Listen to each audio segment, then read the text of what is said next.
જીવો વરહ હજાર, સમજીને જીવો એક ઘડી તો સમજો બેડો. કશું આ જીવનમાં કરવાનું નહીં, ખાલી સમજવાનું છે. અને જમશે એમ જો સમજાઈ જાય ને તો બધી મુસીબત મટી જાય છે. એટલે મહાપુરુષોની વાત જીવનમાં ઘણી મૂલ્યવાન છે, પણ એનું મૂલ્ય ક્યારે સમજાય કે સદગુરુની વચનમાં, એ વાતમાં આપણી સુરતા જો લાગેલી હોય તો. સુતી રે જગાડી સદગુરુજીએ મારી સુરતા, પછી મને લાગ્યો પ્રભુ ભજવાનો ને. આજકાલ કરતા આ સમય જોબન વતાઈ જાહી, અને પડે રહેશી તારા ધનને દોલત. સદગુરુજીએ સુતી જગાડી મારી સુરતા. જેની સુરતા જાગે ને, એટલે જ હમણાં વાણીમાં વાત આવી હતી કે જેની સુરતા જો શું ઘરમાં ભેટે અને ઘટમાં સાહેબ. બીજે ભગવાન એવું નથી, પણ ભગવાન બહાર જતો જડે એવો નથી. કારણ કે લીંબુની અંદર ખટાશ એમને અંદર છે, તલની અંદર તેલ એમ છે, અરે દૂધની અંદર ઘી એમને એમ છે, ફૂલોની અંદર સુગંધ એમને એમ છે. તો આપણો ભગવાન શું કોઈ બહાર હોય? પંચભૂતોના શરીરની અંદર પરમાત્મા કેવી રીતનો છે, બસ એને સમજવું. પરમાત્મા જુદો નથી, પરમાત્મા તમે સ્વરૂપ છો, પણ હાલ આપણે રૂપને જોઈને મોહિત થયા છે. જ્યાં સુધી રૂપ ન મટે ત્યાં સુધી સ્વરૂપ જડે, અને સ્વરૂપ જો જડે તો અરૂપની ઓળખાણ થાય. સ્વરૂપ, અરૂપ ને રૂપ, આ ત્રણેય સ્થિતિ એવી છે. મહાપુરુષે રજોગુણ, તમોગુણ ને સતોગુણમાં આ ત્રણેય ગુણમાં રમી રહી છે. પણ ત્રણ ગુણથી પાર છે ને સદગુરુએ નામ આપેલું છે. નામ, રૂપ ને ગુણ, અને ચોથું પદ છે અવિનાશ. જો એ પદ કીધું છે, ચોથું પદ અવિનાશ. અવિનાશ એટલે જેનો કદી વિનાશ થતો નથી. એ અવિનાશીનો ભેદ જો સમજાય, હરિનો થઈ જાય દાસ. અને દાસ થઈ જાય ને એટલે પછી એનો માલિક એનું કામ કરે, એને ન કરવામાં. દાસ પણ થવું પડે. અને જે સંતો આ ભારત ભૂમિમાં થયા, હરિ ગુરુ સંતના દાસ થયા. અરે દાસી જીવન સાહેબ ઘોડે ચડીને આવે ને મૂછો મોટી રાખે. સમય એવો બન્યો કે મારું મોટું આ બધા ભજનો કરે છે, પણ ચમચમ કરે છે. ભણ સાહેબ આવે છે, બધા ભેળા થાય છે. ચમમ શું છે? અને આજ પૂછવું છે, જો કદાચ પ્રશ્ન જો, અને પ્રશ્ન જેને ના ઉપડે ને તો કાયરતા છે જબર છે. પ્રશ્ન તમારી અંદર સનાતન ધર્મની સંસ્કૃતિ કેવી રીતની છે, આ ભજન શું કહેવા માંગે છે, સદગુરુનો ઉપદેશ શું છે, આવા પ્રશ્નો તમારી અંદર ઉપડવા જોઈએ. અને ન ઉપડે ન તો સમજો કે જે આપણે સબસબીય કરા હતા, દરિયામાં ડૂબકી મારી. વાત હમણાં ભજનમાં નથી આવી, દિલ દરિયામાં મારો ડૂબકી, સિદ્ધને ફરો શેટે શેટે.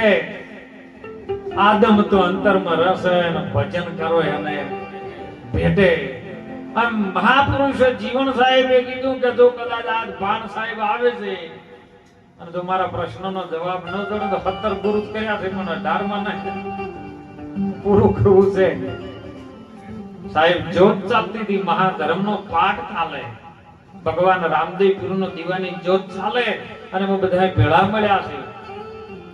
તેડું આવ્યું, બધું ભજનની જ્યોત વધાઈ ને એટલે પછી હો ને વાયક આવ્યો કે બાપા આવતી પુણ્યમે તમે મારા તો આવજો ને.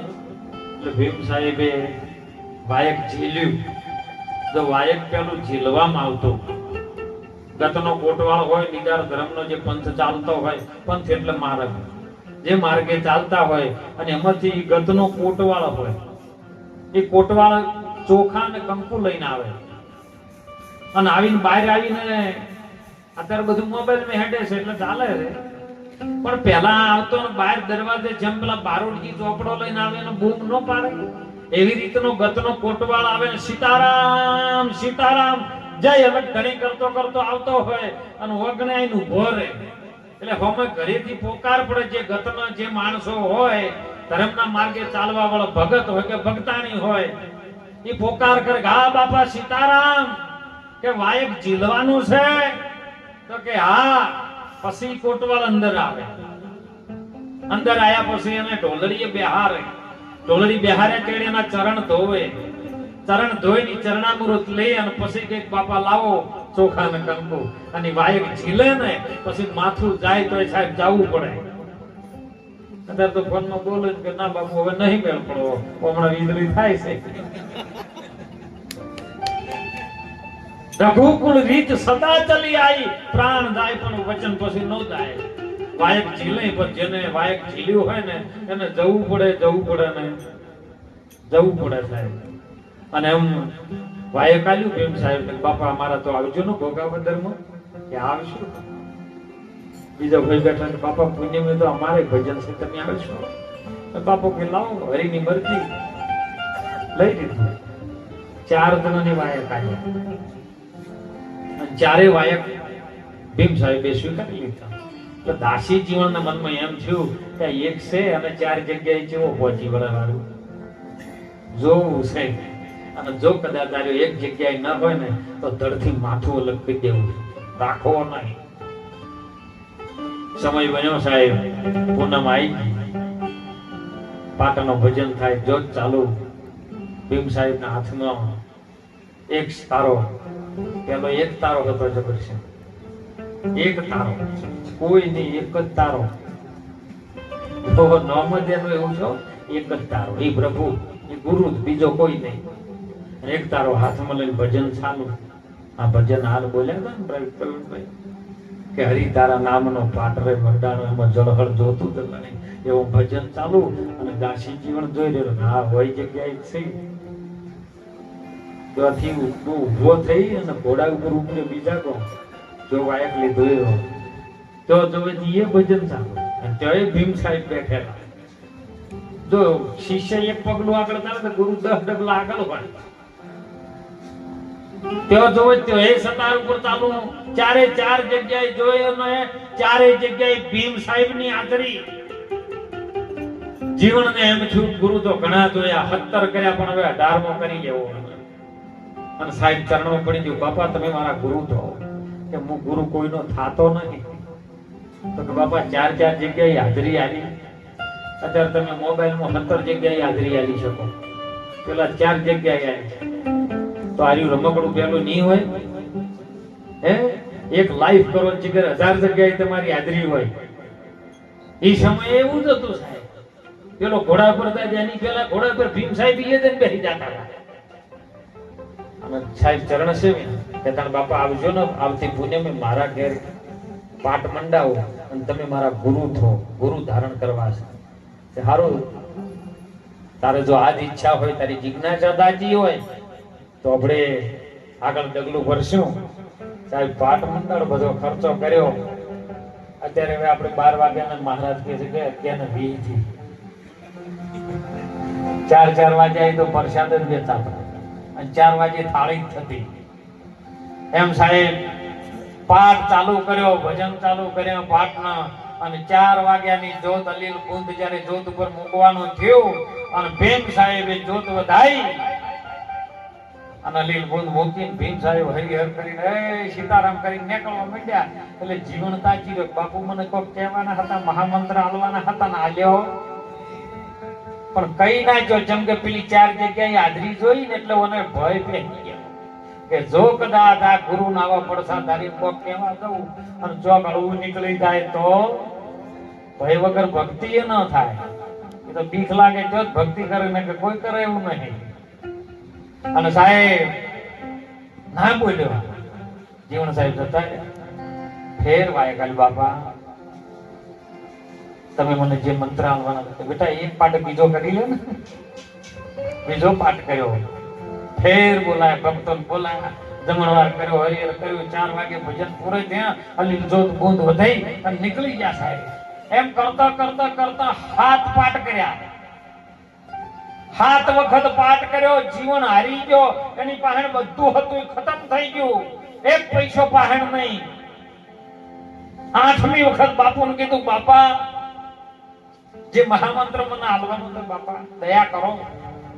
નતું કીધું દયા કરીને મને પ્રેમે પાયો અને મારી નેનો માયા 100 પેસી મને પ્યાલો છે પીતેલો ભરપૂર. અને સાહેબ 8મી વખત જીવન સાહેબે કીધું કે બેટા આટલી વખત જીવન કરી લે તું. ભીમ સાહેબે કીધું જીવન 8મી વખત ખાટ જોઈ લે ને હવે અને સાહેબ પાટ મંડાણો તો પણ બાપા પૈસા કે નહીં કે આવતી પૂનમમાં 1 મહિનો બાકી છે, પગ મજૂરી કરો અને મજૂરી કરીને જે પણ પૈસા આવે ને એનો પાઠ કરો. આ તો બધું કોરી મોરી લૂંટી લાયેલું હતું. એ તો ઘણા હાલ દોન કરે પણ 10મા ભાગનું 9 ભાગનું લૂંટેલું હોય 10મા ભાગનું હાલો અને પછી કે અમે દોન કર્યું છે. કરોડોનું કૌભાંડ કરે ને હોયનું કરે દાન. એ આકાશ સામું ઊંચું જોવે, હજી ચમના આવ્યું વિમાન, સ્વર્ગમાંથી એમ વિમાન આવે એમ 1 મહિનો કપા હોડવા માટે હોઠી મજૂરી કરી. કાશી જીવનને એમના ઘરવાળાને કે ગુરુ મહારાજને આવતી પુણ્યમે લાવવાના છે. 1 મહિનો કપા હોડ્યો અને એની જે મજૂરી આવી ને એનું ભજન કરીને પાઠ મંડાયો. જીવણ સાહેબ કીધું બાપુ ભજન ચાલુ છે, 4 વાગ્યા જો તો વધાઈ એટલે બોધ મૂક્યો અને નીકળ્યા. એટલે જીવન વધાઈ અને સાહેબ ગુરુ મહારાજને નાકાઉથી શેમાડાઉથી ભળાવાય.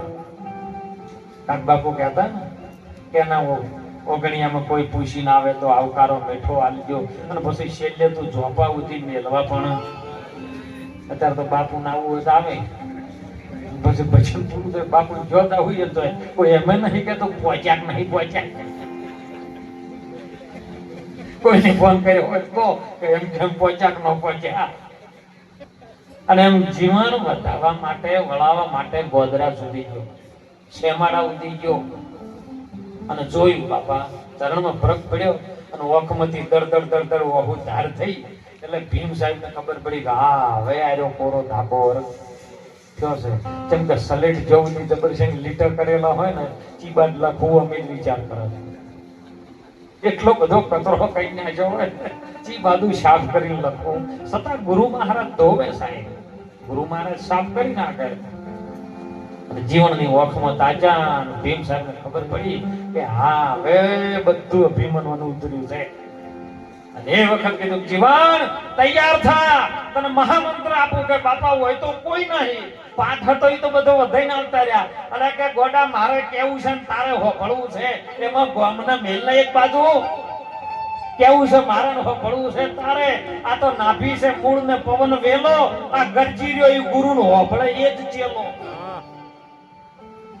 જીવન ને કીધું કે જો પોત તત્વની આ ગોદડી હમણાં વાત આવી હતી ભજનમાં જોશીડા જોહરે જોવો આ કાયા મઢિયો કને બનાઈ. પાણીમાં તો મોય પાયો રચાયો અને ચણવાની છે ચતુરાઈ. 8 માસના ઓઢા મેળવ્યા અને ઉપર ચોબડી ચડાઈ. જોશી વીરા જોવો આ મઢિયો કને બનાઈ. આ પોત તત્વનો દેહ ઈ ગોદડી બનાઈ અને મઢુલી બનાઈને એના ઉપર 3 ગુણનો રંગ લગાયો. રજો ગુણ, તમો ગુણ ને સતો ગુણ. અને 8નો આ ઠાઠ. અને ઠાઠ છે એ જ જીવન તારો પાઠ છે. અને એમાં આત્મરૂપી જ્યોત જે જ્ઞાન જલેલી છે ને ઈ અજવાળામાં તું નાઈ લે, એમાં તું બેહી જાય, ઈ સોય લે અને મજા કર, જા છૂટો. અને ત્યારે પેલાને ખબર પડી કે જે ગોતતો તો એ તો બધું મોય છે. ત્યારે એને કીધું એને ભીમ ભેટ્યા ને મારી ભ્રમણા ભાગી આન મટી મનની તોનાવાન. એ દાસી જીવન ભીમના ચરણે આ તો પ્યાલો પીધાના પરમાન. પ્યાલો પીધો પછી બાપુ બધી મનની તણાવના તે બધી મટી ગઈ સાહેબ. એમ સદગુરુની શાન શું કહેવા માંગે છે એ આપણે સમજવાની જરૂર છે. કેવી રીતના પોણીનો પાયો કેવી રીતે ચાયો છે કોઈ દાડો આપણે તપાસ કરી. અને હું તો હાથ જોડીને બધાને વિનંતી કરું છું કે છેતરવાનું ઓછું રાખજો. તમે કને છેતર હે તમે કદાચ તમને ક્ષેત્રો, હગન ક્ષેત્રો, વાલન ક્ષેત્રો, ગામના ક્ષેત્રો, દેશવાળા ક્ષેત્રો, પણ તમારી શ્વાસની જે વર રાશિ રહ્યો છે હે તમારા શ્વાસની અંદર પણ એ શ્વાસનો સાક્ષી છે. એ સાક્ષી ભૂતાન એ પરમાત્મા એ સદગુરુ તમારી અંદર બેઠો છે. જેને અંદર ધરીને બોલ કરીને આયા છો એને કેવી રીતના ક્ષેત્ર છો એ તો તમારી હરપલ વર રાખે છે. તનકી જાણે મનકી જાણે જાણે છે અંતરની ચિંત ચોરી. એના આગળ આપણે શું છુપાઈએ જેના હાથમાં છે આ જીવન મરણની દોરી. કનાથી આપણે છેતરપિંડી કરશો અને જેવું કરશો એવું વળીને આવી છે. આવશે ને ઊંચું મોઢું રાખીને થૂકશો તો ઉપર જ આવશે. કંઠ ઉપર જગ્યા ના રહી. અને મહાપુરુષોએ સંતોએ કીધું પાણી